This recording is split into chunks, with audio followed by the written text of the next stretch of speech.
পেশাজীবী সংগঠন হয়ে গেছে অঙ্গ সংগঠন, রাজনৈতিক দলের অঙ্গ সংগঠন। ইউনিভার্সিটিগুলো দলীয়করণের চরম অবস্থান পেয়েছে, ব্যাংক আদালত সবকিছু দলীয়করণ হয়ে গেছে। তো আপনি ফেসিবাদ দূর করে কি আনলেন? আপনি আনলেন নব্য ফেসিবাদ এবং তার দোষক।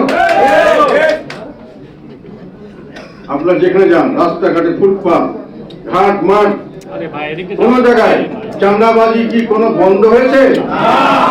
বেশি হয়েছে, অনেক বেশি হচ্ছে।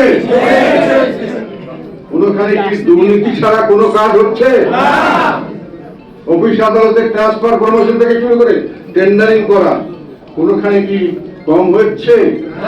যে আপনি ফেসিবাদের কথা বললেন, সেই ফেসিবাদের চেয়ে কি আপনি কোনো ভালো কিছু করতে পারছেন? করবার কোনো ইচ্ছা আছে? ইচ্ছা তো দেখছি।